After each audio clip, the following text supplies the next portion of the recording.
It's too late to turn back now. I believe I'm falling in love.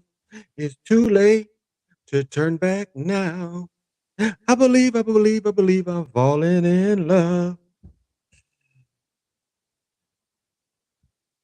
Let's get it right.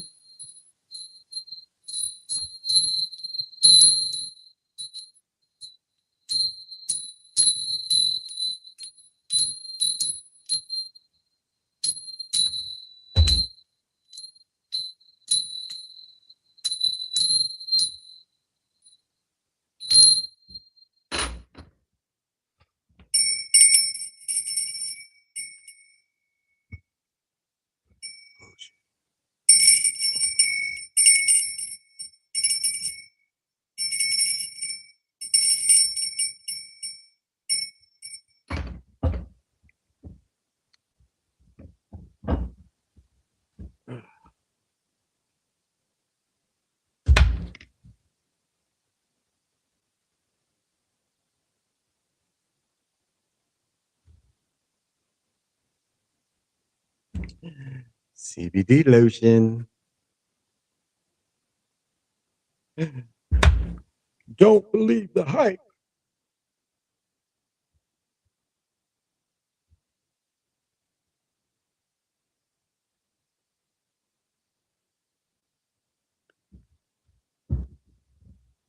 All right, this one ain't wanted to play. Let's see if this one want to play tonight. It ain't been wanting to play.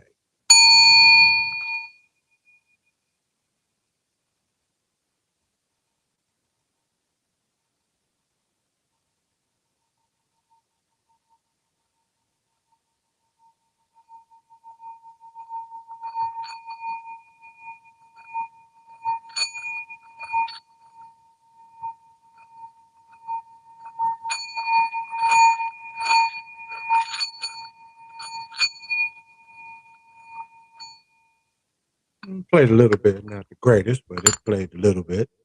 Enough to kill this bullshit that's trying to come in.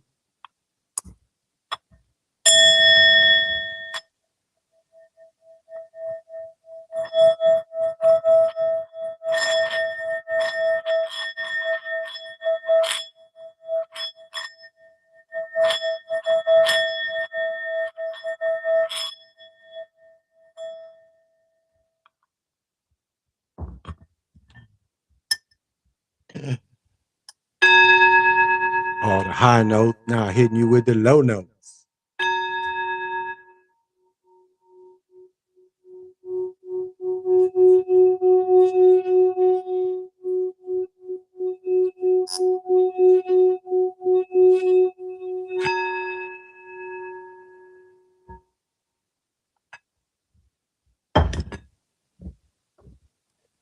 And hit you with the Argonite energy that is the Big Bow's companion.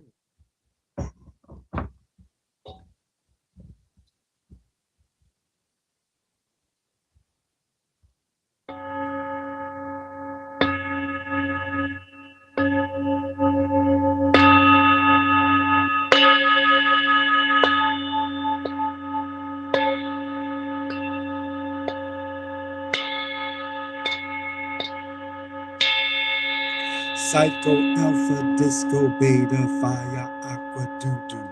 Emotions pictured underwater, starring most of you. Never learn to swim. Can't take the rhythm of the stroke. The boogie baby. How can I hold my breath underwater, boogie baby? When I like to stroke. There's a magic rhythm, the one with the rhythm. All right, this motherfucker's getting heavy. So let me introduce myself as I'm getting up on the downstroke. What's up, CC? Chocolate City. Well, simply, I am Big Pontiac, also known as the Time Lord, also 8 Wind. I respond to all those. And I am also the holder of the sacred infinite ball game that was created by the Hero Twins. I'm also your galactic daddy-o, welcoming each and every one of the chocolate mountaineers on the galactic patio, from Minnesota to the universe. Um, that got smoked out before I came. So, drinking sugar copper water. So pop them if you got them, smoke them if you want them. I feel so inclined. I might grab another beer. I don't know. I've had quite enough during the games. And let me say this before I get into something else. It's like I know with one divineness, I think she says one of her guys was Metatron. She would usually bring Metatron in to kind of give some um when people have questions, spiritual questions, that's kind of something and she would counsel people or people would get readings, she would bring that energy in and then interpret off that energy. Um the awakened one has several guys that she works with. And I guess I never really like looked at do I have any guys, because in so many different times in my life there are different energies that kind of work with me. So I never really thought that it was one thing. However, after this recent trip of battling these goddamn gods uh, down on a pretty much a sleet of ice for 600 miles, I come to realize that my guys are definitely the Hero Twins. And so, yeah, I guess that is something I never acknowledged. Like looking at the ball field. Well, I came across that information, but the ball field is a creation ball field, and so I guess that, and I'll say that my first experience leaving my body, my very first experience, especially as an adult leaving my body, um, the Hathor energy, definitely, uh, which is really just one of the older feminine energies that you find in the Americas. So just wanted to mention that. And then as I wanted to say this right quick. So I hit everybody with Argonite every day. The bowl kind of goes with the Argonaut. They kind of live together now. They both kind of enjoy each other's company. And there's different kind of Argonaut. It's white fan form, white coral, or brown Sputnik. Brown Sputnik is easily, it's not very expensive, but it's the tributes is Argonite is a reliable earth healer and grounding stone attuned to the earth's goodness. It encourages conservation and recycling. The stone transforms geopathic stress and clears blocked ley lines. Even at a distance, with the ability to center and ground physical energies useful in times of stress. Argonite stabilizes the earth chakras, deepening connection with the earth. It generally takes you back to childhood or beyond to explore the past. Psychologically, Argonaut teaches patience and acceptance. It combats oversensitivity, good for people who push themselves too hard. It facilitates delegating. Its practical energy encourages discipline and reliability, and develops a strong, pragmatic approach to life. Mentally, this stone aids concentration on the matter at hand and brings flexibility and tolerance to the mind. It gives insight into the cause of problems and situations. Emotionally, Argonaut combats anger and emotional stress. It provides strength and support. Physically, Argonaut is a stone that makes you feel comfortable and well within your own body. It combats dis-ease, especially in the nervous twitching and spasms that come out of inner unrest. It is a stabilizing stone that grounds and centers within the body. Spiritually, Argonite stabilizes spiritual development that is out of control, calming and centering. It restores balance and prepares for meditation by raising vibration to a high spiritual level and bringing energy into the physical body. Argonite healing. Argonite warms the extremities, bringing energy through the body. It treats Raynaud's disease and chills. It heals bones, aids calcium absorption, restores elasticity to disc. It also ameliorates, I don't know, pain, takes away pain. Argonite stops night twitches and muscle spasms. It strengthens the immune system and regulates processes that are proceeding too fast. It's useful for grounding, floating people into their body. Argonite can be placed on a map to heal stress lines on the earth. Hold or place over affected part affected body part or bathe with elixir. Place under pillow to combat restlessness at night. Makes a useful hand comforter and can be worn as a pendant for grounding. So I give that energy out every night. Wanted to make sure that I mentioned that and why I give that out. I'm running my mouth. I know PJ was in here. PJ Allen, what's happening?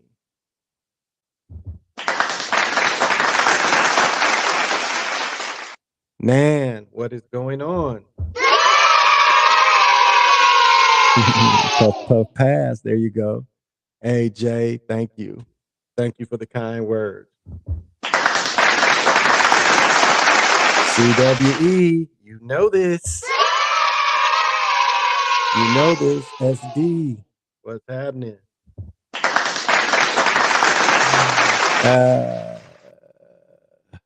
Yes, Duke.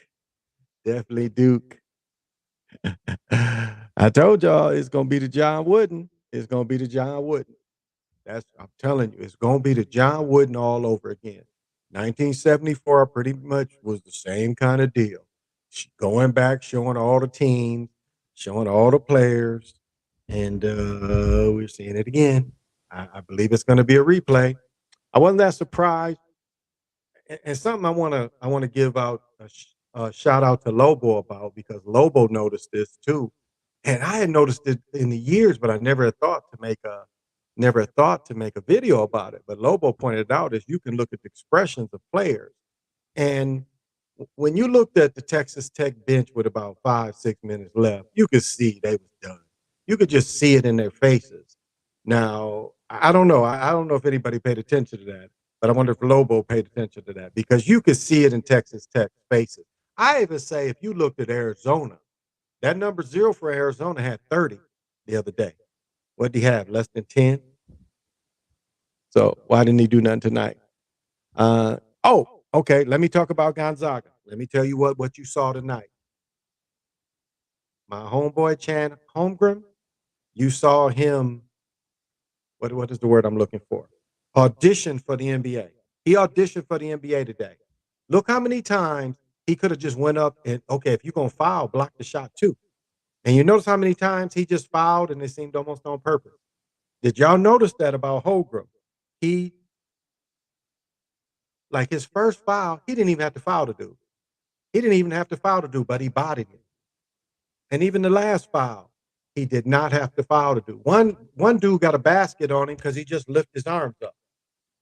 So he's going to be rewarded in the NBA, because a lot of times the champions, they don't get champions in college. How about Gonzaga and Arizona? They messed up my bracket. Yeah, well, you know, mine too, but I think I'm going to go through Z. What's happening?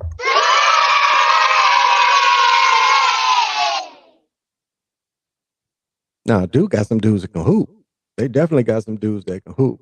Everyone riding Duke now. They changing the script. Hey, Moon Rock, what's happening?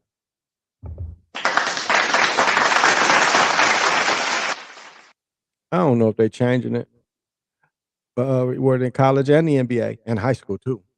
Don't forget, he won the city high school championship, I think like 5-6 years in a row in New York. So look up Lou Alcindor and how many championships he won in high school.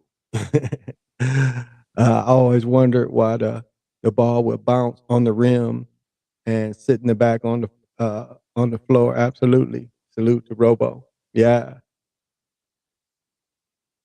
And I say this with Lobo. Now, this is what me and Lobo was talking about. You know, he had made a comment, and I was telling him how, you know, the rims, you know, the static rims before the breakaways, because the breakaways didn't come until 79. Or at least I'll say that was the first time I saw the first generation breakaway rims.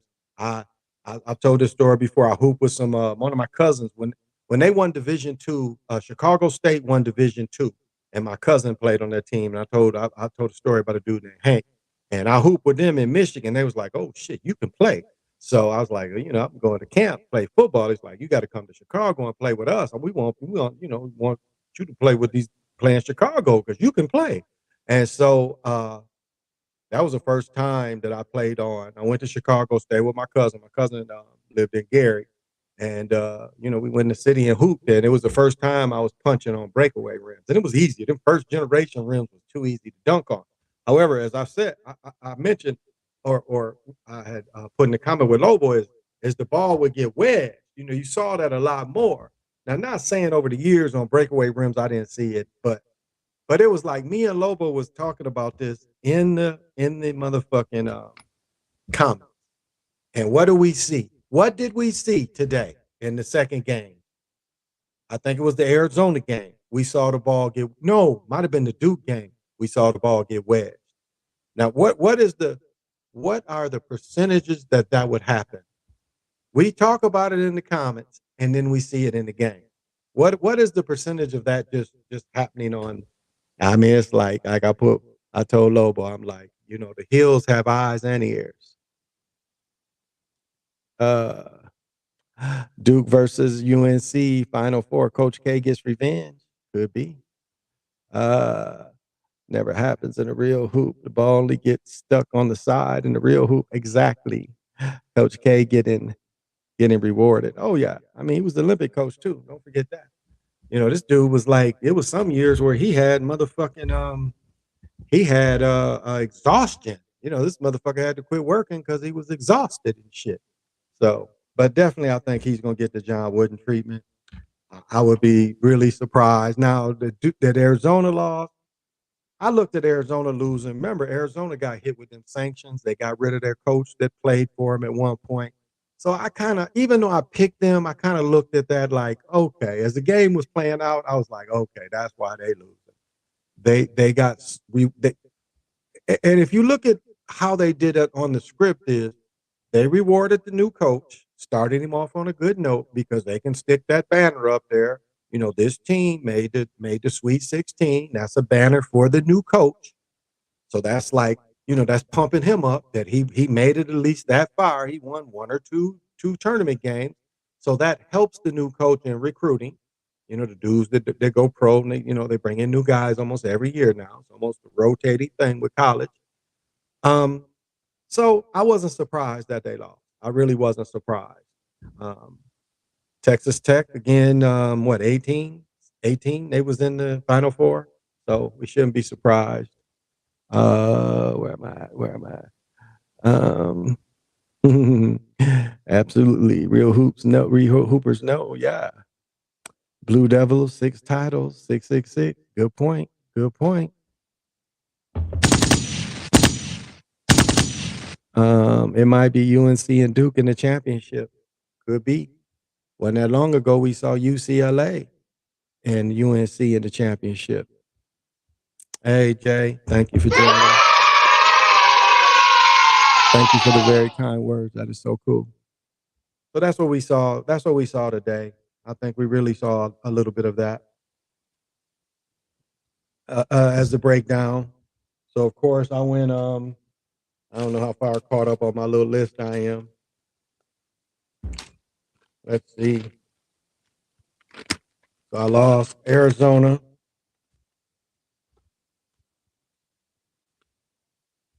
And I had the Zags. Texas Tech. Oh, okay. And I did have the Zags beating Arkansas.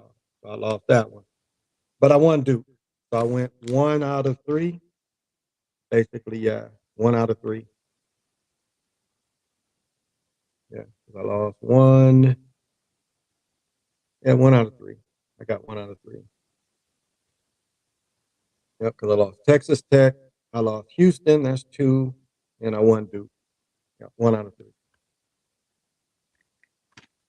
So on tomorrow, I've got, let me see. I still got a chance to get Baylor in there.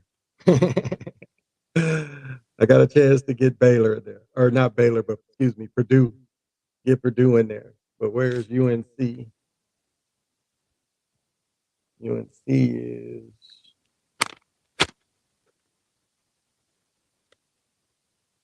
down here. Kansas. I don't know. But yeah, we damn well could see UNC and Duke. We really could, looking at it. But I would say now Kansas is going to be kind of hard to knock off. Definitely don't think they're going to be easy to knock off. So with Houston in there, with Arkansas and PG, I really wanted to get you an Arkansas shirt just to be funny when I was down there. Oh, NC and UCLA. How far do I got UCLA going?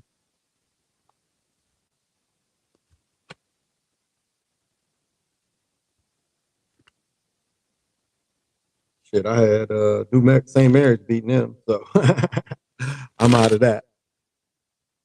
But didn't see any big shirts. You know, then didn't go to a whole lot of places. Hey, Lobo, what's happening?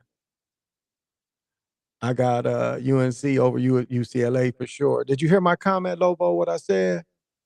You know how me and you talk about the ball being wedged, and then the next game a ball get wedged.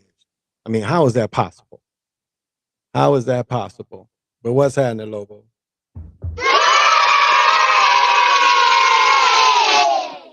So I don't know if you heard my comment or not, but I was like, wow.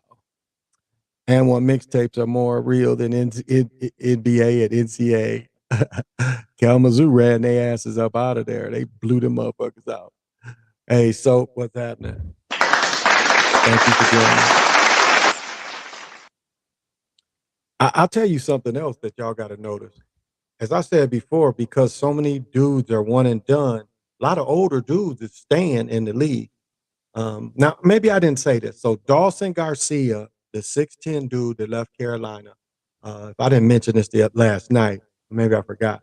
But apparently his dad was sick and dying, and so that's why he left USC. Or yeah, that's why he left. Carolina. That's why he left Carolina. So I don't know if they're going to get him. If I've said it, please forgive me. But that's what my trainer knows the dad, and she said that's why. Or my therapist, excuse me. So it's conspiracy universe. So that's what happened to him. Yeah, that was wild. Oh, that was wild, wasn't it? Me and you was talking about it in the comments, and then that shit happened. What is the odds? What is the odds? Conspiracy. What's going on?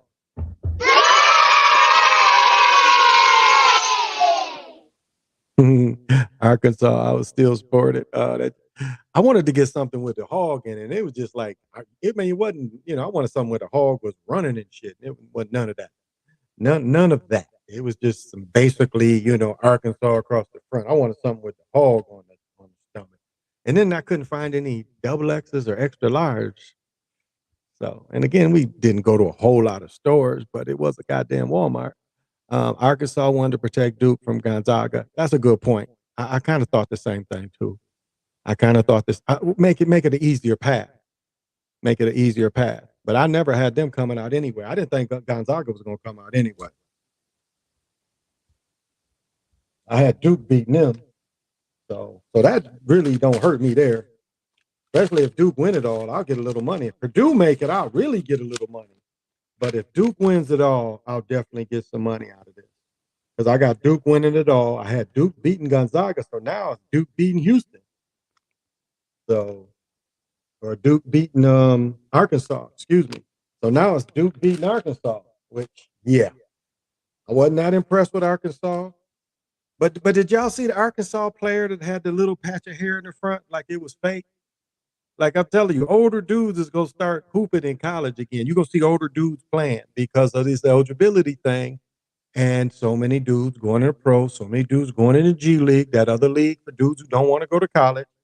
And so you're gonna see older dudes, but it was just funny seeing that dude. He got the afro, and you know how the afros be where up in this part don't be no afro, and then he had a little piece in front, looked like like Tricky Dick Nixon. If you remember how Tricky Dick looked. I thought that shit was kind of funny. But I had definitely had Villanova beating Michigan. I had that one. So I forgot about that.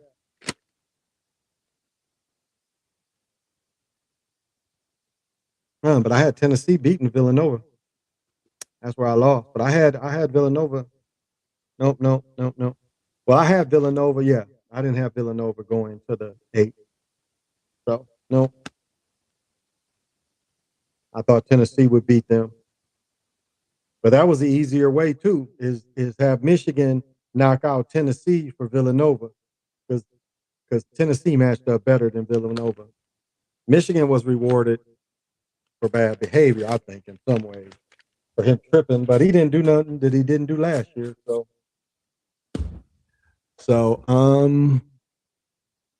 the Purdue ends the St. Peter's. I think so too. Purdue ends the St. Peter's Cinderella. Yeah, oh definitely. When we get to the money, they ain't gonna let them go any further. Any Magnus shots tonight? Just the one I made the video about. But goddamn, what happened to it?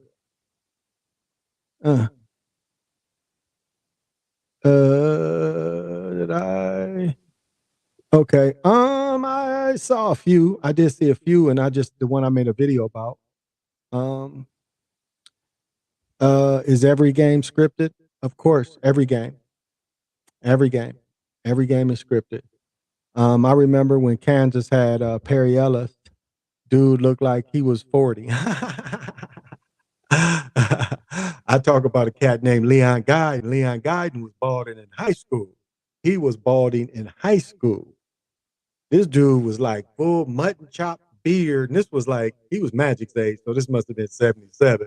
But that motherfucker looked like he was about 35. Who's gonna sport the Homer Simpson again on court like in the 80s? Oh, and I was gonna say this. Y'all notice all the 60s music you seeing? I saw one commercial that played "What You See Is What You Get." I saw one "Grazing in the Grass" by Hugh Mackakela. I mean, it's a lot of that 60s R&B that you seeing in the background. So I wonder why they need that vibration. St. Peter's making the school popular and millions of dollars. Of course. I mean, they get almost $1 million a win. I saw some Magnus shots. Okay. Yeah, it was a few shots. I questioned. Like again, look at the swishes. The swishes is drawn to the back. The coach of St. Peter played with Kobe during the McDonald's All-Star game. Oh wow, I did not realize that. I did not realize that. Where did he go to school? Do you know where he went to college in his career? But I did not realize that. But yeah, the 60s music, I don't know why that vibration for them, why they want to bring that back, but because it's higher vibration music. So I wonder what I wonder the why. Anytime you see this over and over again and you see everybody doing it, of course it's people compete with each other, monkey see, monkey do, but it's like I'm surprised that they're putting it out. So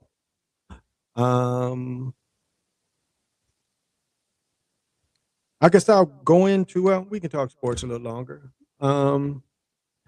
They what did it say? He went to St. Patrick's. Oh, okay. He went to St. Patrick's. Okay. Okay. Or St. Peter's, you mean? He played there? The coach for St. Peter's. Okay. Is that where he played at? He went to St. Peter's? Okay. Because I'd never heard of that college. St. Mary's, Gonzaga. Hadn't heard of none of those colleges. I mean, I guess the Colgate, Stanford, because my friend wanted to go to Colgate. He got a letter or two from them, but he didn't end up getting a scholarship. My friend ended up going to Fisk University. I think he went to the Army first, and then when he got out of the Army, he ended up playing at Fisk for 2-3 years. I don't know how long he played, but I think he played like later. I don't know if he played because I went right to high school, straight into A&T. So I'm not sure. My friend, when he went in, not sure. So, but he played at Fisk, and Fisk is down there with Tennessee State. Oh, right there. Bunch of colleges in Nashville. Bunch of colleges in Nashville. Let's see. He went to Seton Hall, 96. Oh, he played with Rip Hamilton then. And wasn't that when Rip Hamilton was around? 60s music, feel good music. Well, it's high vibrational music. But he went to Seton Hall. Okay. Oh, Seton Hall. Okay, Seton Hall. Yeah. OG always wondered what you mean by knowing instead of believing. Could you shed some light on that? Yeah, absolutely. Absolutely.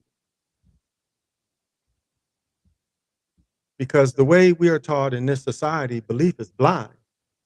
That's what they ask you to do is believe in, like you look at all the religions. All the religions, I don't even know if Hinduism, Buddhism is a religion, but if you look at the other ones, Jewish faith, Catholic, Christians, Muslims, it's all blind belief. All of it, blind belief. And so they don't teach you to know. I mean, the closest they do is to show you the act of getting the Holy Ghost. That's the closest they can do is to show you how to act, is show you to know. The thing is knowing comes from your own personal experience, where you discover spirituality inside of you, not outside of you. That's why, as I was saying about others having guides, I don't really talk about that a lot. And then I do have a few, I guess, that I use. I don't use it in the way that others use it, but that's a and that's a part of spirituality though. Sometimes if there's something to give you a little help, I ain't gonna knock that. But and that's a thing that you can really experience. It's not like it's abracadabra. I mean, you can really experience this. What do they say in science? If you can do something over and over and over again, and most people that have guides, they can do this over and over and over again. It ain't just like one time you go, hey, motherfucker, pops up. No, it's something that you do repeatedly. And that's part of knowing is being able to repeat the experience. And so you don't believe in really anything. And when I say I don't believe in anything, that's why people ask me if I don't believe in anything. None of this shit do I believe in. I know what this all is, and I move with it. And so that's how I think. Um, so that's the point is no. Like even if you don't think this is a artificial it's artificial world or whatever you think, know it. Don't just believe. You can't have blind belief. Experience so you do know. And that's what knowing is. You experience. So experience so you know. And that goes into what I was going to talk about. I was watching the Jodie Foster show Contact.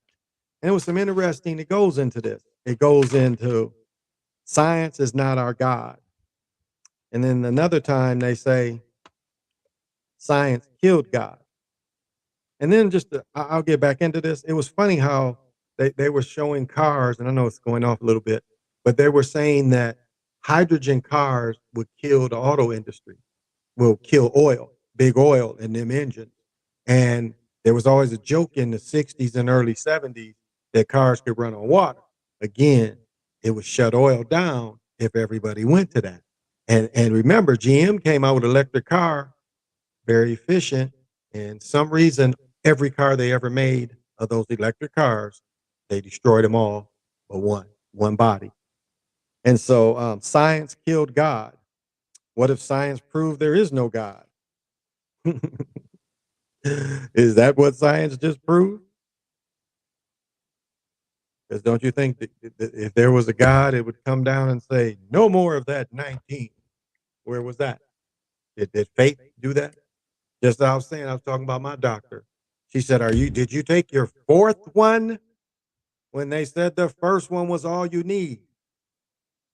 She was surprised I didn't do it, but she said, did you take your fourth one?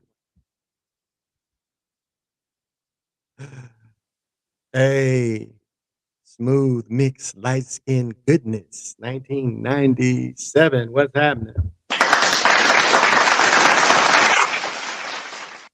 And Contact showed me something I didn't really know.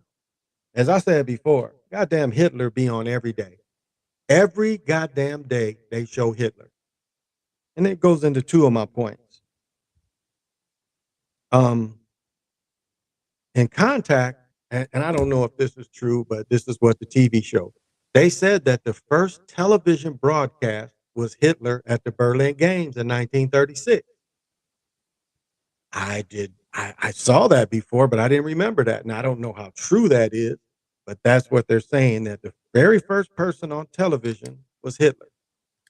Well, I think the first still picture was Felix the Cat for American TV, but apparently the first person on TV was goddamn Hitler. He's the first superstar. Don't forget that. So, wanted to get that in there. uh, yeah, I'm betting Duke all the way. I was today. Oh yeah, I got a little money today, but Duke win it all. I'm gonna get a lot of money. Duke win it all. I'm gonna have a nice little. It's gonna be nice. Um, Second thing I want to talk about is stupid people, and I know a lot of people can relate to this.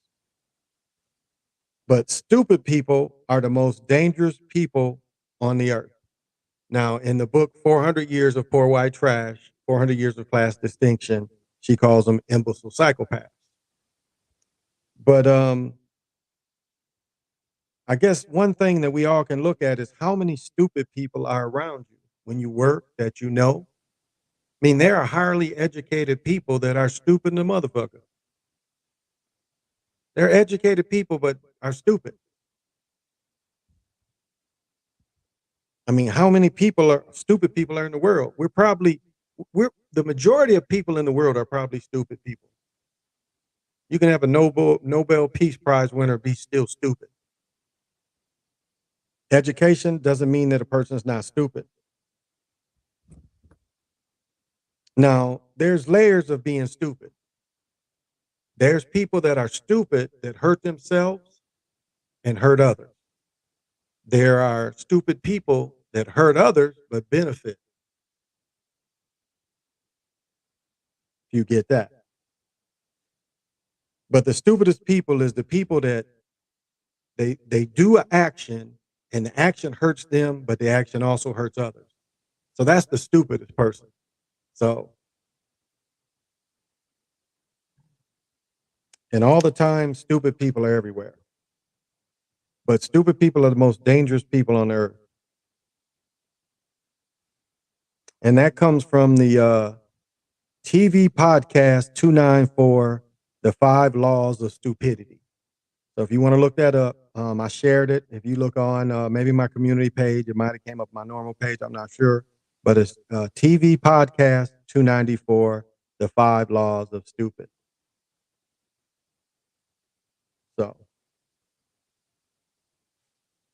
So check it out.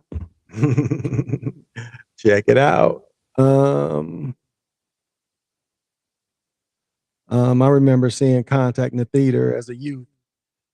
How long it was. Yeah, it's super long. I hate I didn't tape it today though, because I was just kind of going back over. I was too young for that joint. I don't think I saw it in the movies. I think I saw it on cable. Experienced this with my ex people. They brain dead. Yeah, yeah. I mean, it's a lot of stupid motherfuckers don't realize they stupid.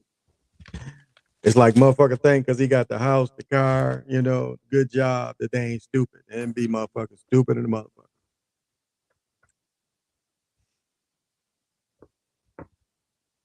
And so, what is it called? When we are ruled by the stupid. I mean, that's a thing. Or that's a thing. I'm casting spells. Excuse me, but that is a real practice. Being governed by the stupid, being governed by dummies. I mean, that's pretty much what we are. I mean, I know a lot of y'all work with somebody. You work with somebody and all of them stupid. You work with the whole company and the whole company stupid, but you. How many been in that situation where you just looking at motherfuckers losing money every day, and instead of them taking your suggestions of being more efficient, they think because they the boss they don't need to. Idiocracy. Idiocracy. I don't think that's it. I don't think it's idiocracy. It's crankerosity. Something with a CR like that, but it could be that. But yeah, we are governed by the stupid. That's obvious. Stupid motherfuckers are the worst. Yeah, yeah. Experience this. Okay. Idiocracy. Yeah, it's another. It's crankerosity or something like that too. I forget. I got it in one of my notebooks. way back. But that's something to consider. You know, are you living with somebody stupid? I mean, that's some shit. Are you living with somebody that are stupid? That has to be a possibility to consider.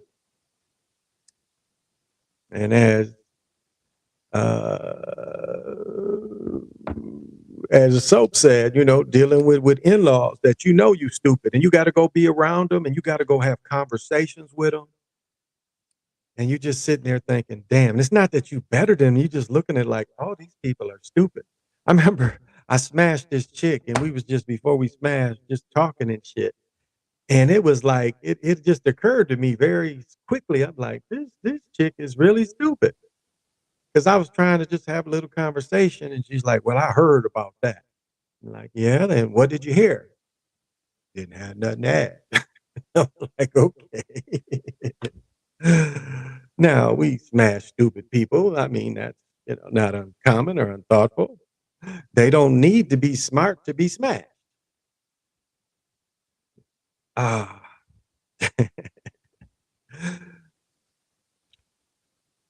And a bandit is a person that's stupid, but they benefit from them being stupid, if that makes sense. So even though they're stupid, they they harm others and they take from others and they benefit from themselves. And that's what the article says, that's what a bandit is. So they use their stupidity to benefit, to hurt someone else. Like you steal something from somebody, you hurt them, and you ain't got to be smart to steal. You ain't got to be smart to steal. It's like you know, it's funny.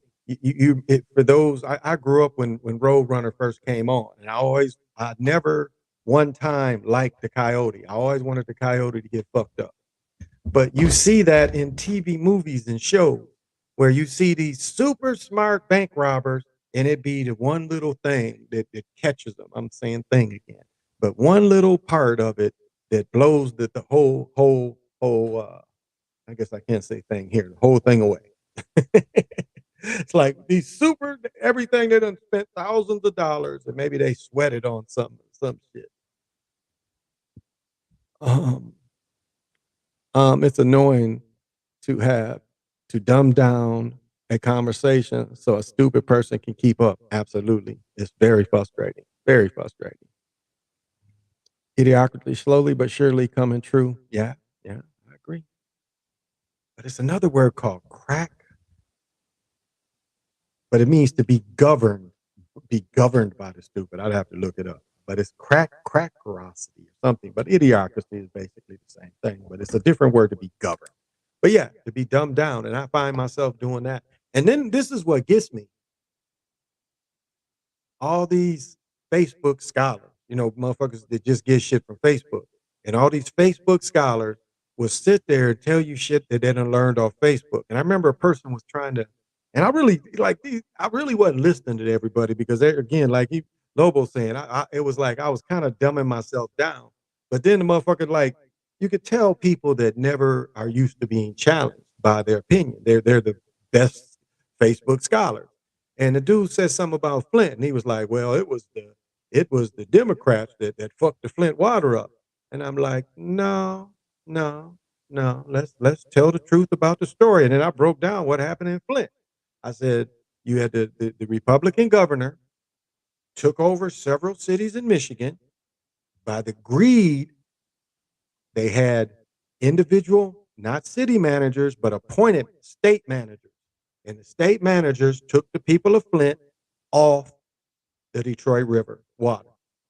Now, there was going to be no problem with them switching to I think it was the Saginaw River, or maybe it's the Flint River, but I think it's called the Saginaw River.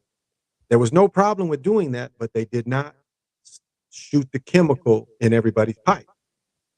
There was a chemical that would have treated that new water, because all water ain't the same. As I've said many times, the most water we drink is probably 100 years old. I'm gonna say that again. Most of the water you take showers in is probably 100 years old or older. It is the same recycled shit over and over again. As I said, I work for the water department for 3 years. I know about the water treatment. Again, it's 40 plus years ago that I did it, but it ain't changed that much. And so, but we don't drink new water. This shit we get in the plastic, I'm even having doubts, it don't come from a spring. There's very few plants like this water I have is one of the few plants that it goes from directly from the spring to bottom, where they have the spring run into the plant and it goes right into the bottom. Most of the time, you have trucks where the water source is. It goes into these trucks, steel line trucks. So it ain't really spring water. It's still a type of treated water.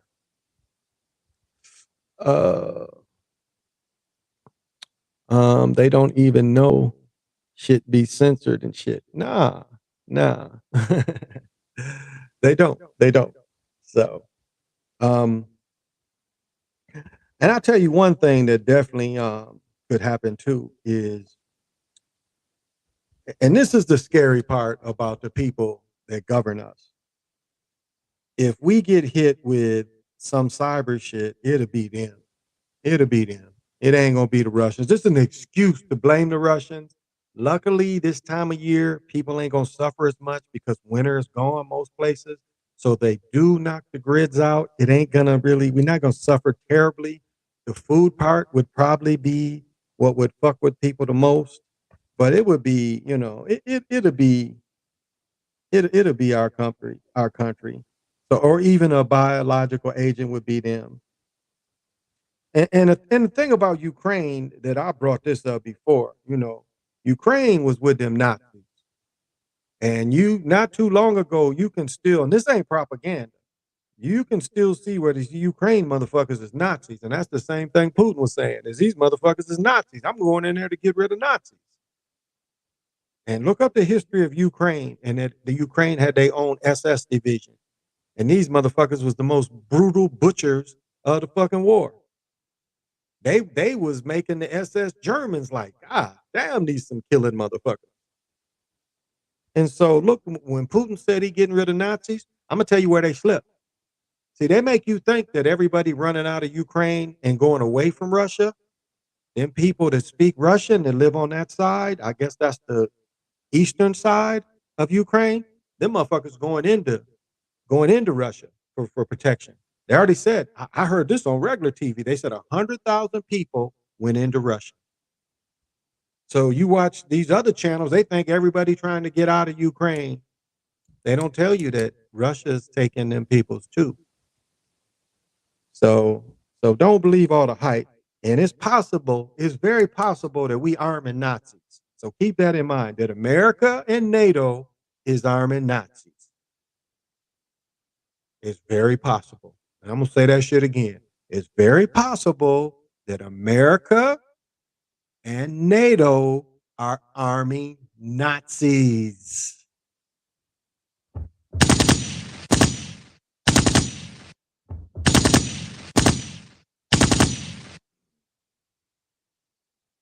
$100-year-old ass. I heard there was Nazis too. I mean, there's pictures in Facebook. There are pictures in Facebook of these Nazi motherfuckers, and this shit ain't that old. So keep that in line. I'm gonna get this up too. Okay, so to be spiritually protected, you don't always have to have crystals. You don't always have to spend money that's outside of yourself if you're not into that kind of thing. But there are certain things that can ward off. If you working with people and you get a bad feeling, or maybe you think you're bringing in some dreams from somebody at work or some shit like that. Colors can ward off things like that too. So you can, like, if you can wear what you want, or even if you have to wear a uniform or something, you can add some black to it, because black in itself is pretty protective. So you could wear black, but if you could dress, wear anything you wanted, if you wore all black, it would be very protective to kind of bounce some of that off you too.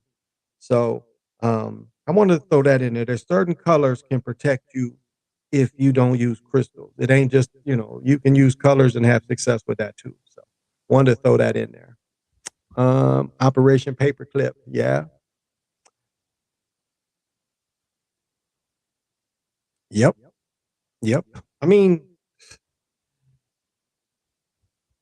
like the word Davenport, the difference between a couch and a Davenport is a couch is lower back. A Davenport has a higher back. That's some German shit.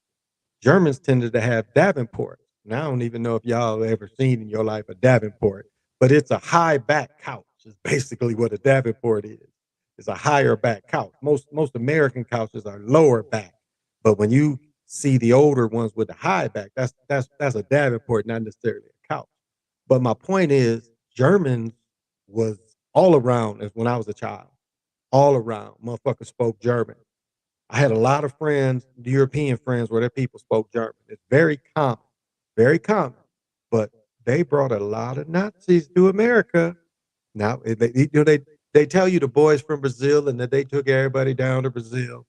No, they didn't. Remember one of the last dudes they gave publicity to? They took him out of one of them plants. He was working, I think. If PJ probably remember this, he was working, I think, at a GM plant in Ohio. And but they brought the Nazis by the tens of thousands over here. Don't think that they got all the top scientists, no doubt. They brought all the top scientists over here. And that's what he said, Operation Paperclip. But that was the real fight. While the Russians was in Berlin, motherfucking OSS, which is the before the CIA was OSS, was busy getting them scientists up out of there. And that's where they trumped them motherfuckers a little bit. That's why they trumped them, because while you going through the town that was already really conquered, they went and got them scientists, and they got the majority. Now I don't think it's the atom bomb, so um, and so that's some shit, I wanted to share. I definitely want to share. Another reason Coach K is going to retire, he got all brothers playing. When he was forced to play all brothers, there was only one European that played on Duke's team, I think, tonight. So when he got all brothers, he's ready to leave. Because if you look at his 40-year history, he got brothers to get him over the hump, like Grant Hill, Williams. He got brothers to get him over the hump. Okafor, Trae Young. But he always kept the best Europeans. Don't forget that. Jack.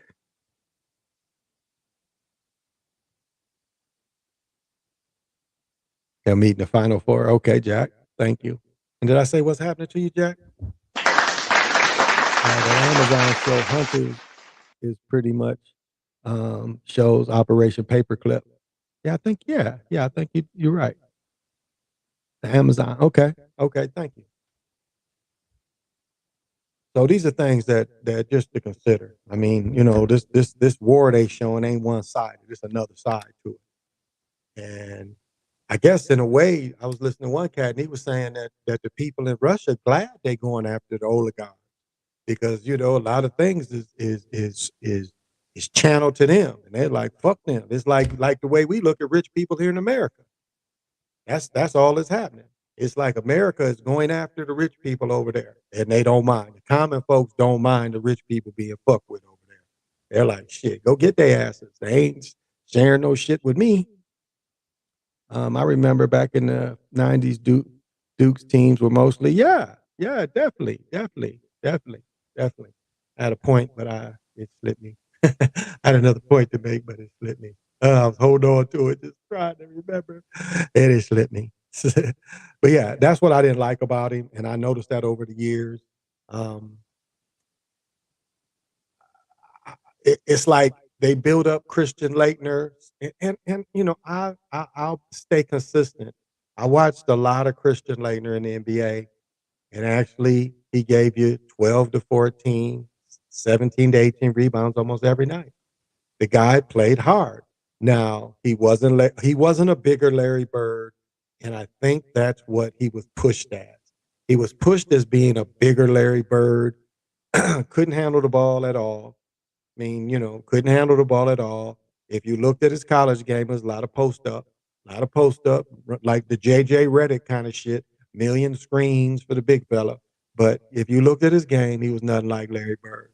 He wasn't coming off screen shooting deep. He was coming off the lane kind of screen. He was doing all them free throw line lane shots. But actually, he was a good player. I enjoyed his game. I want to say Ryder and Garnett might have been there. I don't remember quite. But I thought he played well. Wasn't Larry Bird. Wasn't Larry Bird. And that's what the anticipation was. They thought he would be Larry Bird. And because he wasn't Larry Bird, they was down on him. But he had solid numbers every night. And maybe it wasn't 17, 18 rebounds, but it was double rebounds. He scored double points. He scored double rebounds too. I mean, he was a pretty solid player. Gave you good defense. At 6'11", he could play, he could play big forward. He could also play center. Solid there. I mean, solid. Wasn't no little dude, but because he wasn't Larry Bird, they was down on him, which I thought was wrong. Did Jammer get magnet treatment in college? Absolutely. Absolutely. Got magnet treatment in college. We saw the shot. Not to say he can't shoot. I'll be the first to admit I could shoot. It was some games where, like, when I think the most I ever made in one game, you see, Michael got 11. I think I made 9 in our semi-pro league in that tournament that year. That league, that summer league, that year, I think in the championships, in the playoffs, I hit 9, Michael hit 11. And I only missed 1 or 2. So I'm not saying people can't shoot, but when you see a lot of these ridiculous shots, you know that they've been helped. So, Jammer been serving the league. So it ain't like dudes can't shoot. Pistol Pete. I doubt the technology helped Pistol Pete. And Pistol Pete averaged 44 a game 3 years in a row, which will never be duplicated. And I don't think his was, hey, Nico, what's happening?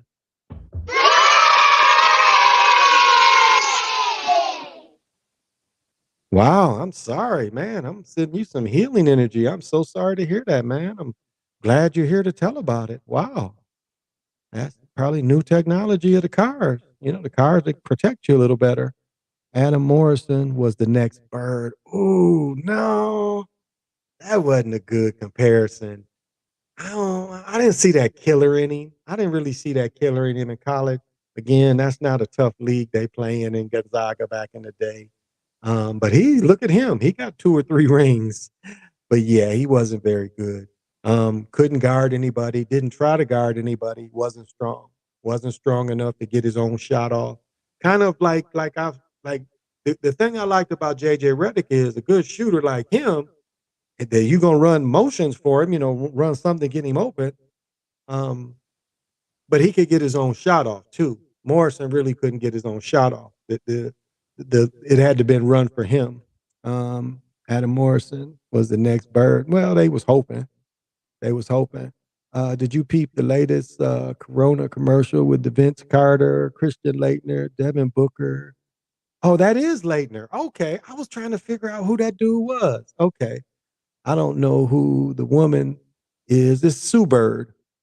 Blue Dirt. Yeah, Sue Bird. She went to Sue Bird went to UConn, didn't she? Didn't Sue Bird go to UConn?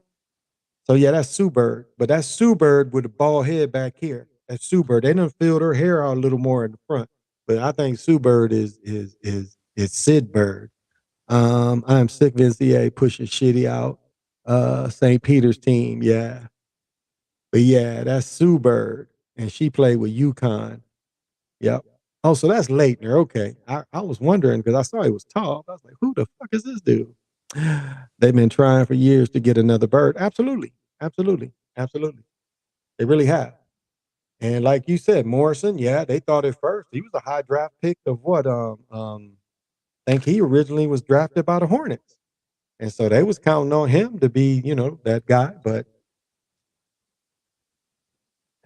just like they didn't draft Carmelo and they drafted, what was his name? Mexalix, whatever his name was, the 7-footer that never played hardly. He had a career average of playing 4 or 5 minutes a game for 10 years. Got pension money though. Say that. But that's all we can say about him. Yeah, all blue teams. Yeah, that's why, the Carolina blue compared to the Duke blue. That's what they was trying to show you. But I'm gonna tell you, I was just talking to my best friend here in Minnesota, and I'm gonna tell you some cold NFL gear if you get it if you get it like when I was a little boy, I had a mid length Detroit Tiger or Detroit Lions, Honolulu, it was all blue. And again, it went past my pockets. It was so mid-length and it was all blue, had a big hood on it, and it had the lion right here. And then I had both a baseball cap, and then I had a stocking cap too. But that Honolulu blue of Detroit, when you get if you remember the old starter jackets or just the regular NFL jackets of Detroit, that blue is tight. That's some tough shit. But all that Detroit Lion gear together, when you get it all just Honolulu blue with a little of that silver in it, that shit look good. After today, I'm sure. Yeah, I think so too, Nico. Sorry. Teams purposely throw that game. Yeah, I think so too. Whack ass. Yeah, Militech. Yeah, Darko, because we would be up in the motherfucking palace, and motherfuckers be like, "Darko time." They be saying that shit when the Pistons beat somebody's ass. Motherfuckers stands be like, "Darko time, because he would only play if it was a blowout. That motherfucker wasn't shit. Uh, that's oh yeah, that Detroit shit. Oh, you can get a Detroit jacket and it's all that Honolulu blue and just get the solid one. That solid one looks nice. Yeah, I've always liked that. But I remember that I remember having that as a little boy. That shit was cool because we got it in I want to say Sears. I want to say we bought it at Sears. Because at the same time, I got a Lim Barney and Dick Buckus jersey. And Lim Barney was the first number 20. It was Lim Barney, it was Billy Sims, and then Barry Sanders, and they retired it under Barry Sanders. But remember, Lim Barney won it first. I had a sweet Lim Barney poster where Lim Barney was looking up for a fair catch. The shit was so sweet. It was it just isolated him, and he had his hand up in the air, and he's looking up in the air. And I had that poster for a long time. And I told the story. I met Lim first, and I've told the story several times. When we played in South Carolina, Spartanburg, we played South Carolina State. BET, it was BET's equipment, announcers, camera people, all their equipment, but BET wasn't a channel yet. So BET had to show the game. So our games actually came on ESPN.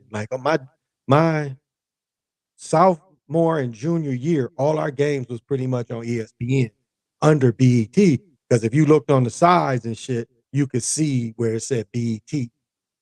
But anyway, Lim, because my Toby is my nickname, and he said Toby Macon from Kalamazoo. He's like, oh shit, I know where Kalamazoo is, and he started talking to me. He's like, you sure you want to be called Toby? I'm like, yeah. Like, okay, Toby it is.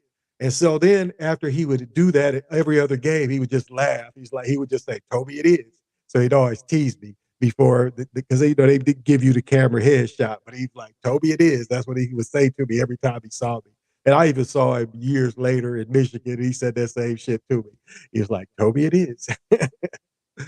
So it was kind of cool. I had a Beverly Hills Cop Detroit Lion varsity jacket. Oh, that is nice. Yeah, that is real nice. That is real nice. And that cop from Beverly Hills Cop was, he was the one that put White Boy Rick in jail and kept him in jail. That dude that was in them Beverly Hills, the one that cussed all the time, he was a real Detroit cop. And he was one of the ones that wanted to keep White Boy Rick in jail. I think White Boy Rick was an asset from the very beginning. I mean, it was obvious that he worked for him, but and I think it was kind of a little bit of hype all the years, they say, but he was definitely an agent. White Boy Rick was definitely an agent. One thing Al Prophet, if you watch his work, he show all the agents, all the damn agents, supposed to be hustlers, but they fucking government agents. So that's what Snowfall show you, that all these hustlers, if you see their names, Williams out of DC, Freeway Ricky Ross, You see most of these big hustlers, they was government agents working for the government. And so that should take the glamorization out of it. I think for children coming up, they should look at them as like, okay, they made it big, but they had to betray their people. Because well, what do you always hear them saying? Well, you got to get me somebody. And this is a true story. This is how they used to do mules. And I used to do it too. But what you would do is you would send 2 sets of mules. And through the grapevine, it would almost seem like one or the other would get popped. Now, I never gave anybody up like that, but it would seem I knew people that would do that. They would send 2 people and they would sacrifice one. They would call on their own people. Well, you know, we think there's some drugs coming up into Michigan. It's a such and such car, and give up their own people. So all the attention would go on that car and the other one would make it. And that's how they would sacrifice people. You know, people just trying to make a little extra money and shit. And here these motherfuckers is turning them in, can take the loss of the dope or the money. But I watch people do that. That's some dirty shit.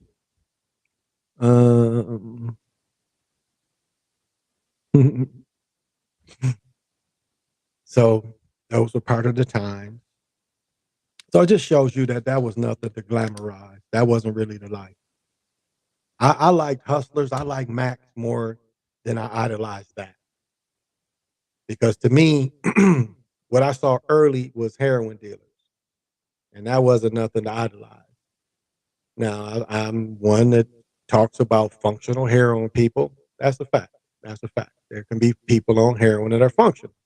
But for the most part, it destroyed. You saw the other side, the people that Jones. Hey, Siova, what's happening? Thank you for joining me. And I think that's what Snowfall should be the point is quit glamorizing this that is it shouldn't be glamorized. And that's what we saw too much. And I go back to Scarface. You know, you watched all the MTV had a thing on the people's favorite movie, and all the rappers was like, well, we like to come up with Scarface. Scarface was a straight government agent. When they was under the bridge, he killed someone for the American CIA. Remember that part? That's why when they got him money laundered, that was a contradiction because he was working for the government already. This is what I forgot. Anybody notice this? They got some shit called FBI International. I thought the international was the CIA's responsibility. So how are they got some shit called the FBI International? The FBI is supposed to be strictly for American crimes, isn't it? And CIA is supposed to be international crimes, the spy ring of our government. Hey, Stacy, thank you for joining me.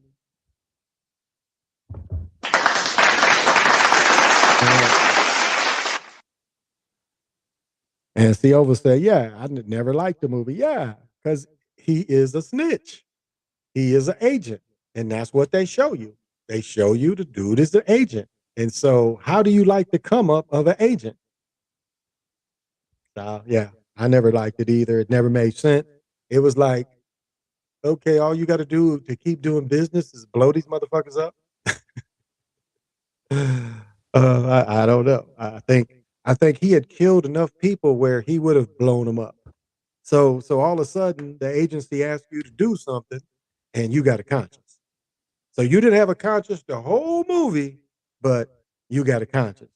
Oh, I can't do it with children. And I understand that the mafia code of innocent people stay out of it, but business is business. If one of them is in the government or whatever, that's part of business. But what did old dog say? I don't give a fuck who's out there. I'm laying everybody down. Wouldn't that be your attitude in that business?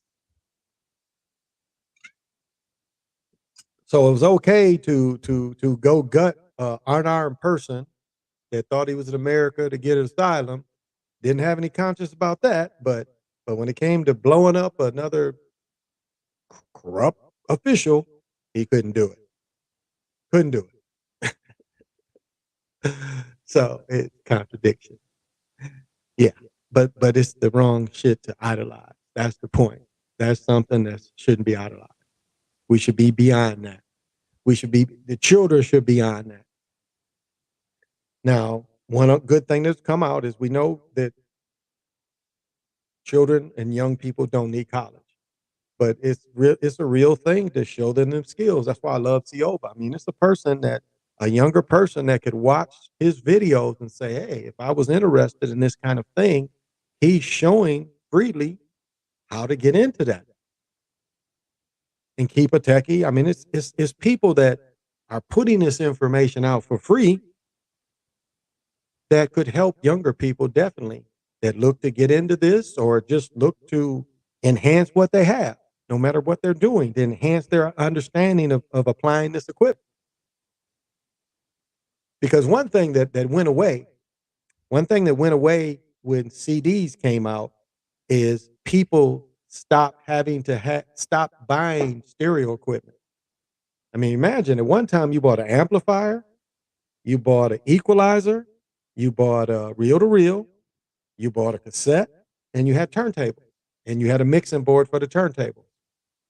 Well, when the CDs came out, I mean, yeah, you can get a mixer, but you didn't see as many people building stereo systems. And I don't mean building, I mean buying them and buying that much equipment. So you're constantly upgrading with the electronics. You stopped seeing that when you had the CDs. You stopped seeing when CDs came out, people kind of quit buying all that equipment.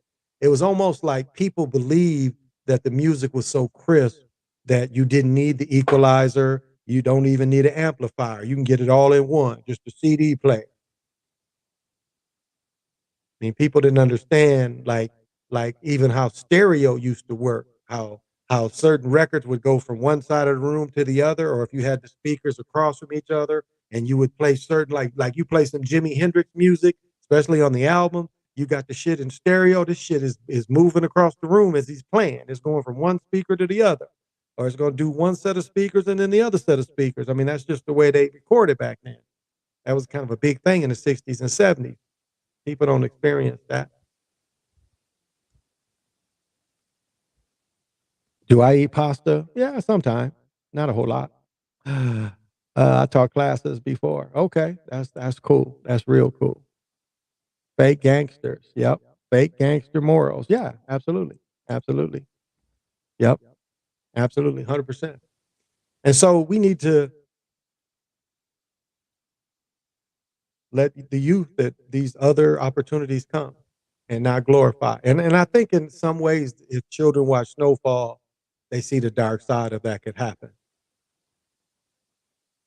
I mean, I admit, hustling, I got in shootouts for hustling, no doubt. I ain't just get into shootouts just regular. I mean, yes, a couple of times I was out and about and some people were shooting at each other, but they wasn't shooting at me. And so it was like, oh, okay. They wasn't shooting at me though. But when I hustled, I had people shooting at me because of hustling. People want to rob you or whatever, think they catch you off guard. And it's lucky, you really get lucky that someone in your family didn't get hurt. I mean, when I got shot at, my girl was with me. She almost got shot. She almost got shot closer than I got shot because I was kind of behind the wall. She was kind of like in front of one of the doors. And when they started shooting into the doors, like shit, a big 45 went right over her head. So that's the unglorified part. Getting shot ain't no fun. It's not no fun. It's really not. It's terror. It's really a terror that can come upon you that, yeah. So that it's no fun. It ain't like in the movies where it seems cool to empty, like the movies show you just shooting a gun, like Uzis, unless you really trained to shoot a Uzi, a lot of times if you got it on fully automatic, that motherfucker gonna shoot high. They tend to do this. Even Mac 10s, they tend to do this. You ain't really gauging that motherfucker right. It's gonna rise on you as you shoot. This is what a lot of people happen. They do this. They jerking up, you know. But but you don't want to necessarily just empty a clip anyway. You know, you want to shoot a couple 3-round bursts. I learned that from studying about Vietnam. You just pop, pop, pop. Well, cops double tap. Cops teach you to double tap. When you got a pistol, every time you shoot out 2 shots. And so that's what I learned from the cops. I just learned from the street how them kind of guns, Mac 10s and Uzis, how they handle. You know, they do like this a lot of times. You really had to hold that motherfucker down. Because actually, a Uzi was made for what you call what happened in World War One, World War Two. Yeah, World War One is um, bunker fighting. Must need some water. They motherfucker needs some water. They like the toilet water, so help yourself. I do keep some sugar eye water for the cats though. But yeah, the fight when they fought in the 7-Day War back in what 64, 65, somewhere in there. They wanted a gun that when they did the bunker fighting, and that ain't the I guess bunkers is another word. I ain't the word I'm looking for, but so it's for infighting, you know.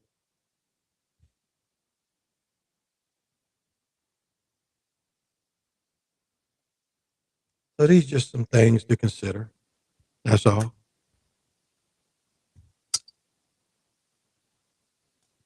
About our culture.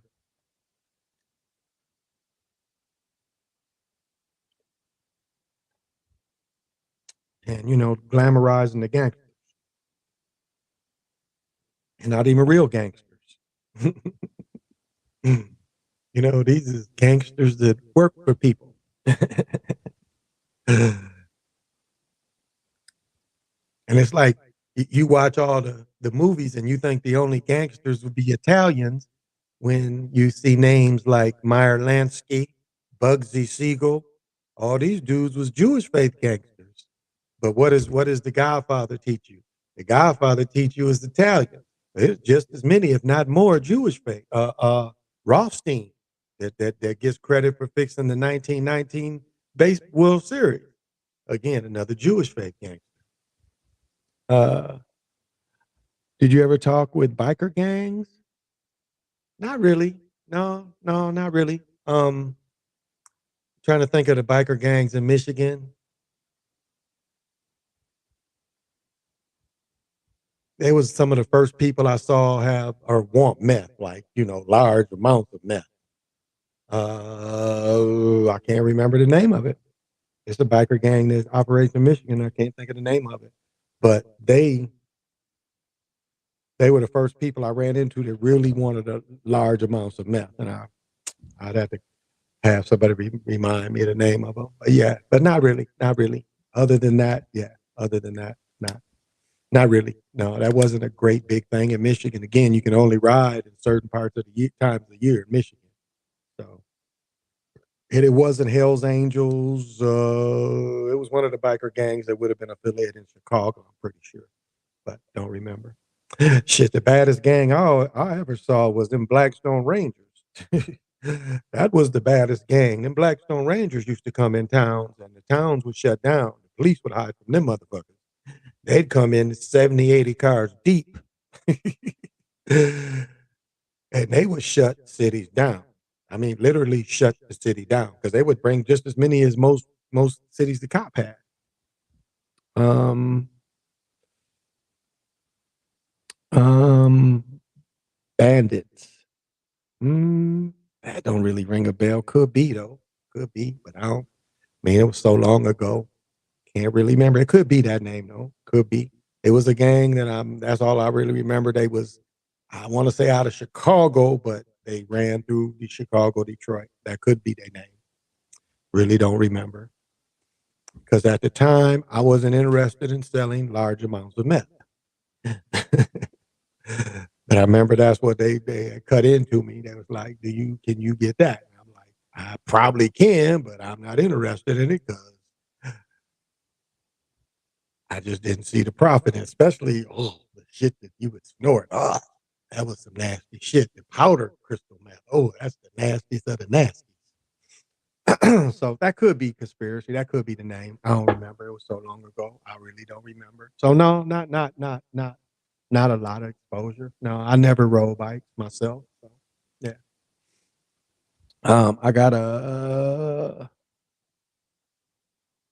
I gotta look them black store cats up. What's this? I gotta look them Blackstone cats up. Yeah. Oh, the Blackstones was like Stony Island, like you be on 94, like coming out of the south and you're running to Stony Island, and that's Blackstones. Most of them cats was like from Stony Island. And this was like when cats was coming back from Korea, and then cats was before Vietnam. And so they was one. Really, Chicago gangs go back to Capone and them. Like that's something people don't tell you is when Capone and them was operating, it was black gangs, melanated gangs that was operating even then. And so Chicago has always been a where people have a gang mentality. I mean, that's really like it's funny. I've met a lot of people. I started going to Chicago very young, and in general, the dudes you would meet, it was just that gang mentality was there in Chicago. It really was. It was like very cliquish. Like even dudes when I would meet here, the Chicago cats was very cliquish, but that goes back to that gang mentality. And so you get when the Blackstones came out, and later they was called P Stones. That was different offshoots. But the original ones in the early '60s, yeah, they was really serious about their business, and they moved through that area in Michigan, Indiana. They moved through them areas with some seriousness. You look them up. And as a lot of them dudes got old, Larry Hoover and them, that was kind of affiliated with that before they just took over something that was really kind of already going. It was just the younger cats came to Hoover and them. And then, with Jeff Ford and them, Jeff Ford, one of his sons, lived here in Minneapolis. What's his name? Because he used to have his own magazine and shit. Can't think of his name. I can picture his face because this cat was always at the club. Like me and my ex-wife would be dancing, and he would like somebody would tap me on my back, and I'm like, hey, and he was like he lived, but he was one of my neighbors. We lived in the same apartment complex. I think it was Jeff Ford's son. I think, but it like so that's why even the Panthers, you looked at some of the cats that was Panthers. They was with some of the cats that was Blackstones at first. Oops. They was Blackstones, and then they end up joining the Panthers. That's why the Panthers was so disciplined. The Chicago Panthers was very disciplined. And that's why their social programs, that's why it was hated so much. Their social programs was on point. I mean, they were feeding thousands of people free health care, WIC, the breakfast programs, the lunch programs, the dinner programs. I mean, this is what made them hate. That's why if you watch that the dude who was in Do It Right Thing that played the emotionally challenged, the mentally challenged person. He had the picture of Martin Luther King. That dude does a stand up of Huey Newton, and he in his stand up he talks about how J. Edgar Hoover says the most dangerous things in the country was grits, was the Panthers serving grits to people, and they feared that. They feared the social programs more than anything. So don't let them say that socialism makes you just depend on the government. No, it doesn't. Socialism can help. I'll say the social programs more than socialism, but the social programs had a cooperation with all the neighborhoods because just like we see now with the food bank, you got grocery stores, you got restaurants that have extra food. And so the Panthers got almost everything donated to keep their breakfast programs and their lunch programs. I know people don't realize some Panther places was serving breakfast, lunch, and dinner to children. But the breakfast program is what their legacy is. It still exists in schools today. Still today, you can go to school and get breakfast for free. Still today. And we talking about 50 some plus years later. Um,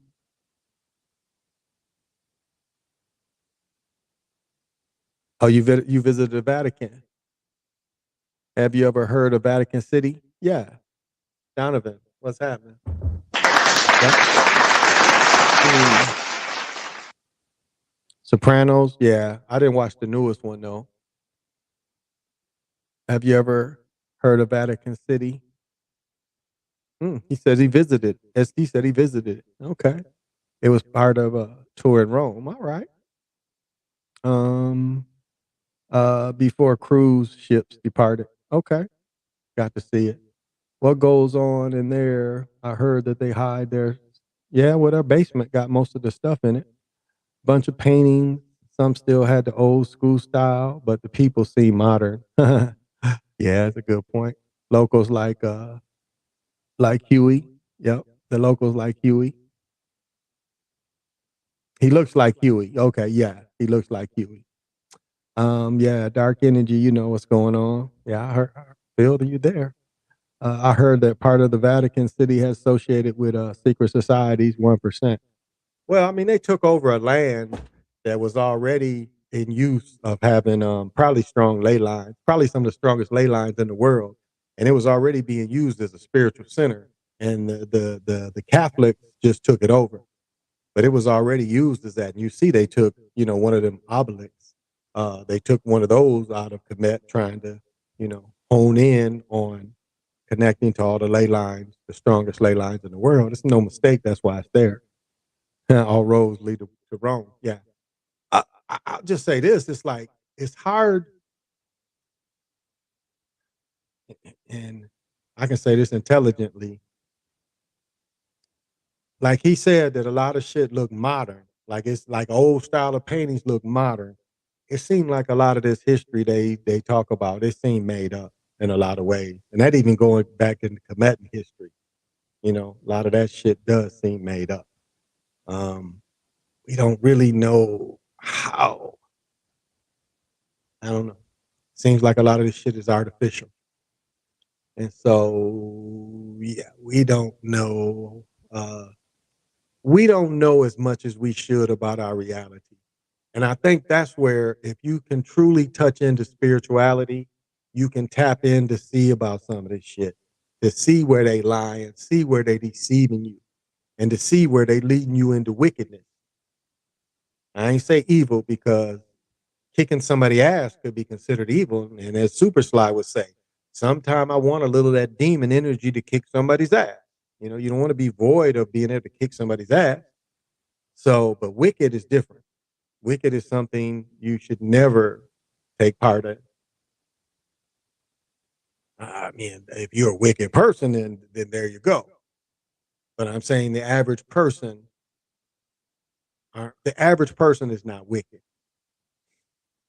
Um, a lot of immigrants live in Rome. Okay, okay. Instead of Italian people. Hmm. Interesting. They say there's no mosquitoes there. My stepmother and my sister have been several times. My stepmother's blind college roommate, I don't know if it was her or she had two roommates. One of her roommates live over there, and they said there are no mosquitoes. You can leave your windows open and shit. She lives in Rome, and it's like, yeah, it was like, yeah, no mosquitoes over there. I don't know how the fuck they get like they got no mosquitoes. I mean, it may be that evil where mosquitoes can't thrive. I don't know they ain't got no bats over there, because bats eat mosquitoes. So the shit that eat mosquitoes, what do they eat? Um, that I went to a pizza palace, but Chinese people was working. That's like here, you go to a Chinese, like, except my place I go to, Golden Dragon and Savage. It's a family owned joint. But like when you go to a buffet, it'd be nothing but people from Mexico, which is interesting, or South America, but mostly Mexico people. What I don't want to be disrespectful. I remember my ex-wife. She's like, they don't like being called Mexicans, and I'm like, but aren't they from Mexico? What have you call them, Latinos or whatever, Latins? And I'm like, but aren't they from Mexico? And then I would sit there in front of my wife, like, where are you guys from? And they was like, I'm from such and such state in Mexico. And I would just look at her. She's like, well, don't call them Mexican in front of me. But They just told you they come from Mexico. Just call them by their names. Well, I don't like them that much, so when you bring them up, I say you're talking about so and so. Just joking. No disrespect to anybody. But that's what you see here. That's what you see here. Oh, and now they're talking about bringing 100,000 Ukrainians here. Now, I told you before, shit, early last month, I saw people from Afghanistan here already, especially in this area.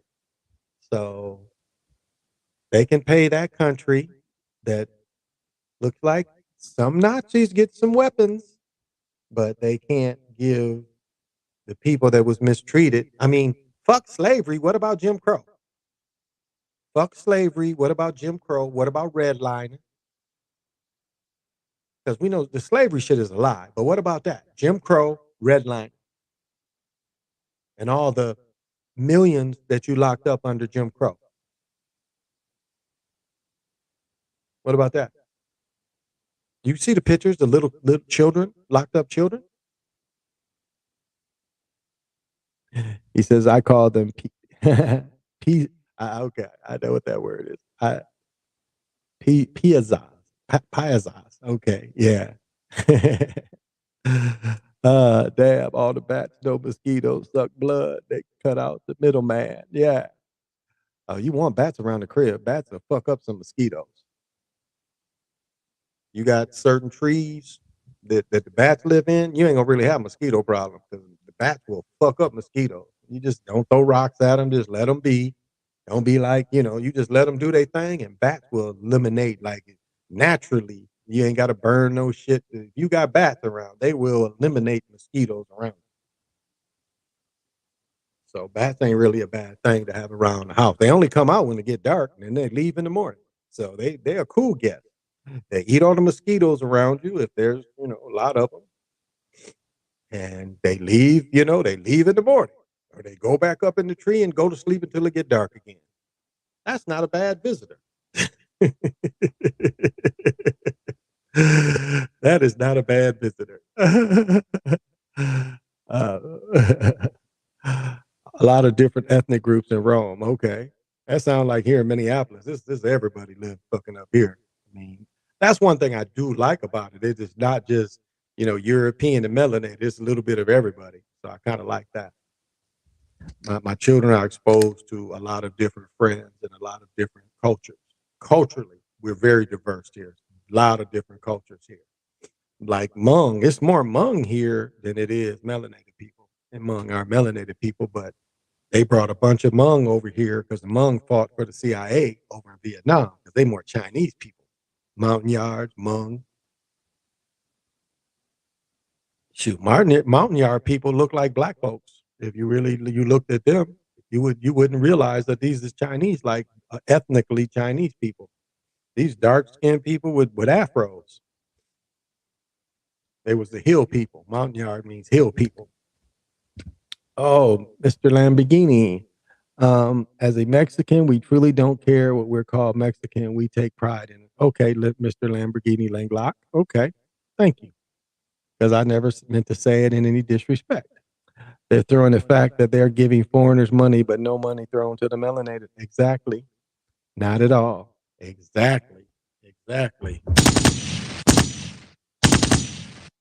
But that's what I say. It's like one of my good friends we used to work together was a Mexican brother. And he would always hit me with the baby.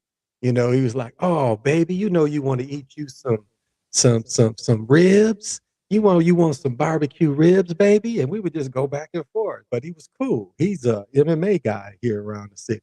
But he would always hit me with that, "Baby, you want you some barbecue ribs." He would hit me with that shit every day. He was always like, "Oh, baby." He called me like, "Oh, baby, what is you doing?" Because the melanated folks like saying, "Oh, baby." What's happening, baby? I guess young people not as much, but older cats say that kind of thing. Well, I've been going for about an hour and a half, getting sweaty. And so I think I'm going to cut it here. But thank you guys for all the participation as always. Crappy weather here again tomorrow, so I'm probably doing responsible daddy hour. Um, so again, this is for the people like to manifest. We have a new direction coming, and it's east. And so if you want to manifest, you put a little energy east, east could give it to you. And always one is emish. It means root or water, quality, source of life, divine nutrients and support, primordial mother and undivided primal waters, primal trust and nourishment, receptivity, self-love.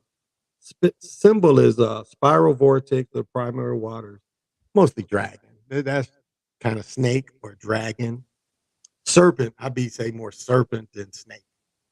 Number is number one, which means unity. Color is burgundy. As I was saying, there's colors given for every day. Um, herb is needle or dong quay. I don't know what that is.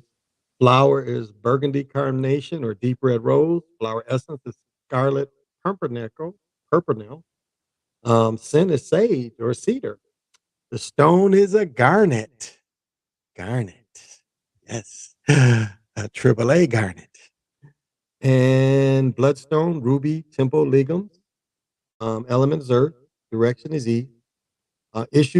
Shadow wisdom is issues of deep primary trust and survival, lack of self love, feeling unsupported by the divine nutrients, or unworthy to receive, betray, abandonment. Shadow transformation, surrender and trust in the larger pattern to provide what you need, open to receive, communicate your feelings, desires, and dreams. Harmonic wisdom is the frequency. Mandra, let's see if I could do the mandra.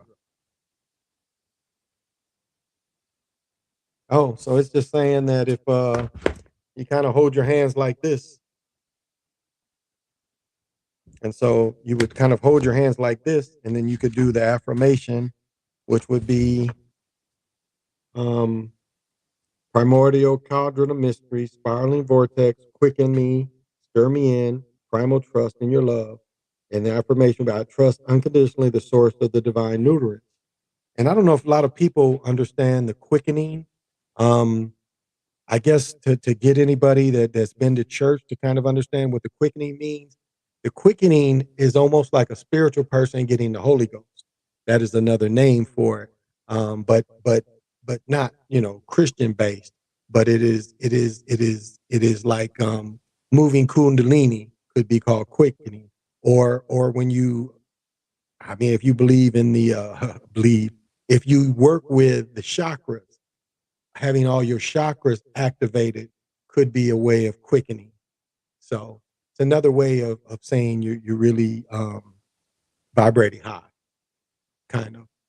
But it's almost a little deeper than that, a little deeper, where you kind of break through. You kind of break through, and you start really seeing, just put yourself in a higher vibration tone of the spiritual system. You start seeing some things. I guess that's the best way I could put it. Um, Leaving your body. The quickening could be leaving your body. I wanted to get my limbs to show some limbs, because I'll tell you, limbs is one of the best things I think for. Let me look this up right quick. But limbs are great. I know if I ever suffer from a little bit of anxiety, the limbs really help. Let me. Okay, right here, anxiety. They say kunzite and venturite, green calcite, emerald, hematite, moonstone, pyrite, rose quartz, rutilated quartz, tiger's eye, tourmaline, or labradorite for anxiety. But I think the ligum are too. And I'm gonna go grab them. Just give me a second.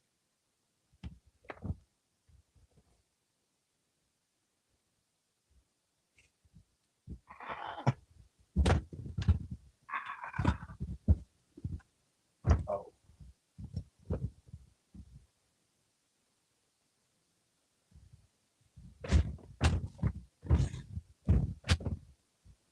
Ah, all right. Um, let me see. What is it under in here?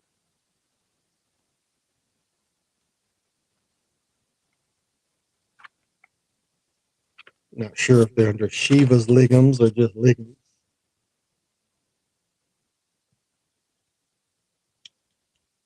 I have to look in the big book.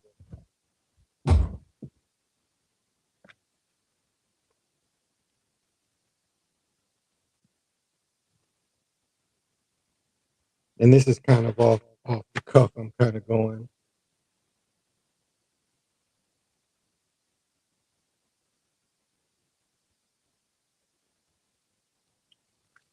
Must be under Shiva.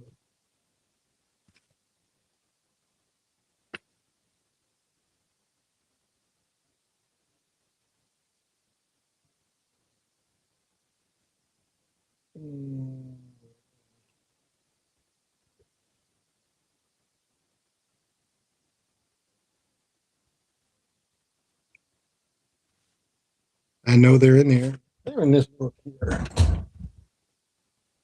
Pretty sure.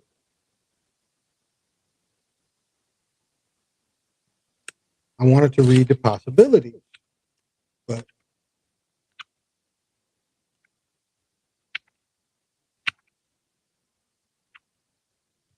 I'm not having any luck.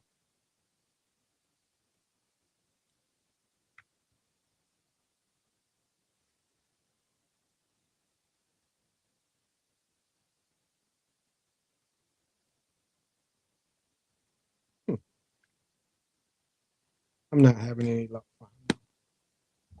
Let me see my book with the pictures in it. So I know it'd be under something in this.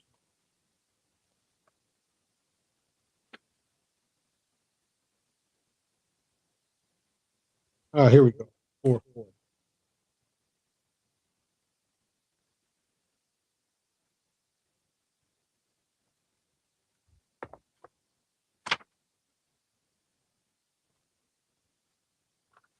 Here we go. Now, this is kind of the proper way. And what you see is this is kind of called the Yanni part. And this is the Shiva. And for years, let me kind of keep my place. For years, they wouldn't let these go. They only kept these in India, the black ones. Because you know the original pictures show Shiva as being a brother, Kali too. So for years, this is the only kind you could find. But what you're seeing is you're seeing an atom in motion, and then the atom has a place, you know, like the vagina. I think that's why they call it the yoni. And so what you're seeing is the atom moving in its home, in its space. And so it's properly supposed to be shown like this. But very, very relaxing stones. Again, these, I've had this for a number of years, but for a long time, you weren't seeing these black ones. They were kind of keeping these. These would be the rare type. But really, in my opinion, great for anxiety.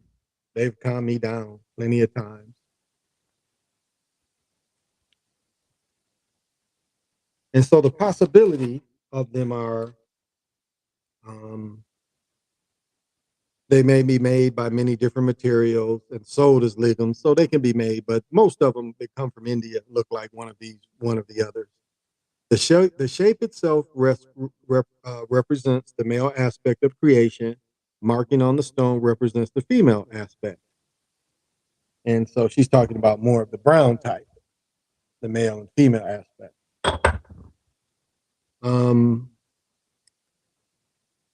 They are Nirmada River Shiva lignums are beautiful polished stones that contain stripes, rings, and swirls. The shape itself represents the male aspect. The energy of the stones resonate with the storm element. They amplify the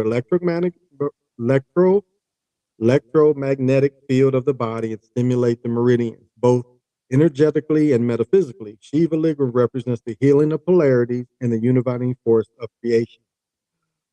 Shiva reminds us that perceived opposites are simply different energetic expressions of the whole. Beyond male and female, light and dark, good and evil, there's an underlying unifying force.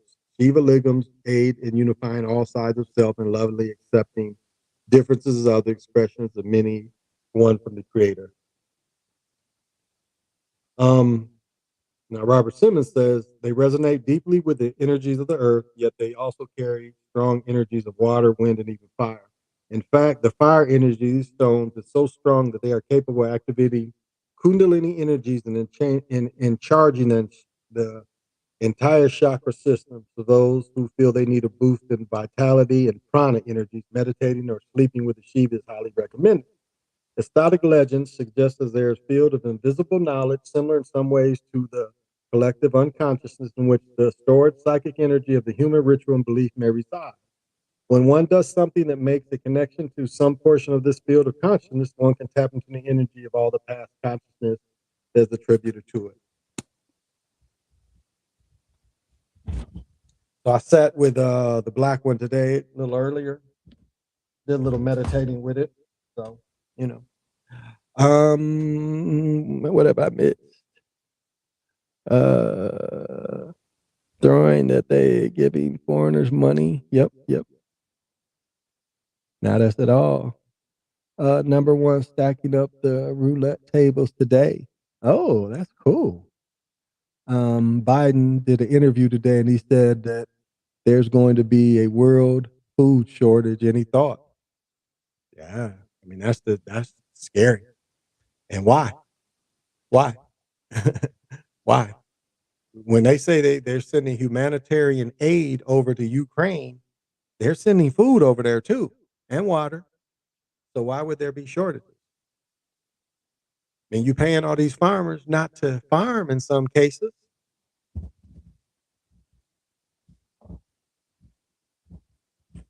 So I guess it's, giving you a little preparation. Fucking with shit that could fall down. So I have 1 million cans. I do. I got a lot of cans. My garage is full of cans. I've got 2 storage lockers full of cans. All my shelves are full of cans. So, I can eat on cans and survive for a little while. Yeah, it's gonna be hard. I've talked about this before. That's what a zombie is. I've said this before. Zombies is gonna be the hungry people. Zombies is gonna be the extremely poor and extremely hungry. What do zombies want to do? They want to eat. And so if you have people that are hungry, they're going to be skinny, faint faces, so sunken in. So the zombies, and I came up with this years ago. I put this on Facebook years ago. The zombies are going to be hungry people that will kill you to take your food. And if people go hungry long enough, they will look like zombies. So the zombies going to be the poor and the hungry, not the dead looking to feed on brains for that's the science behind why zombies want to eat brains. Remember that they had the guy living on the airplane. He was the nice zombie. There's a couple TV shows where they had the nice zombies, but that's what he explained in that movie why zombies eat brains, because you get to experience everything that person did.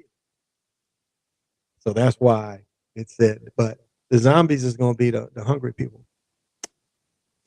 So consider that, because after a while they're going to look just like that, sunken, face sunken, stomach swollen from not eating. So, and as always, the children will be the ones that suffer the most. And it just makes you, those of us that, I still have a 10-year-old, and it just makes you wonder what kind of future can these children have? And it's almost like you wish the spell would continue. So my children and my grandchildren and my grandchildren can just live in this fake reality and raise their children and go to work. Enjoy the holidays, enjoy family. I mean, in a way, that life wasn't really bad. I mean, as I grew up as a child, I had a father and a stepfather, and accepted by both families. So I had a ton of relatives, but my mother's family was just huge. In Southwestern Michigan, my mother's family was huge. I mean, we would have Thanksgiving, it'd be 50, 60 people coming through. And as I said before, everything made on one of the farms. My great grandfather's farm, one of his brothers, everything was made on one of the farms. They didn't have to buy anything. And that's what they was thankful about. When they were thankful, everybody brought something from their farm. And so everything we ate on Christmas or Thanksgiving was from one of the family farms. Nothing from the stores. So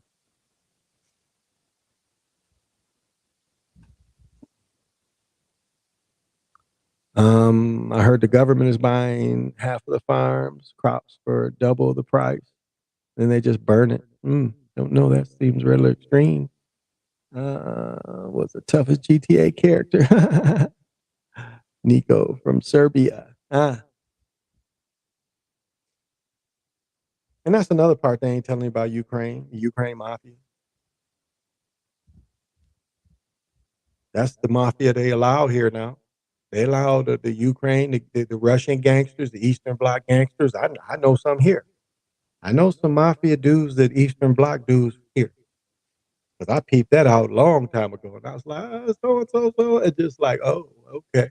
Remember Equalizer? Remember how they was promoting the Eastern Bloc gangster? Remember in Equalizer? John Wick? Remember John Wick? The first John Wick, they were showing them Russian gangsters. Remember that? Why do you think they do that? Why all of a sudden is the interest in Russian gangsters? So, oh, okay, 150. All right. Well, I'm gonna have to cut it here. As you all know, I always give you the words of Mora. Thank you, everybody, for coming. I appreciate it. Barbara, if you're out there, thank you so much for the support. I appreciate it. Mora, it all starts with a gentle sadness. They came from their original homeland. They knew that they had exact numbers of years and days before they would disappear off the earth as a culture and a lifestyle. Whoops. The civilization would build to a gentle love. They lived in the Creator's day and knew how to separate cycles in the great serpent. To all my friends, to all people that check me out or watch me, remember I am your reflection. I am another yourself, so treat me like you treat yourself. And as you rest on your creation ball field, rest well. Rest well, and may it be a non-bothered night. May you just have positive vibrations as you rest. So this has been the Chocolate Mountain Show. I've been your super funky host, Big Pontiac. And so more than likely I'll be on Responsible Daddy's Hour. It'll be Friday. So more than likely I'll be there around 2:30 Central for about a half hour. So till we meet again, say less. Thank you. What did he say?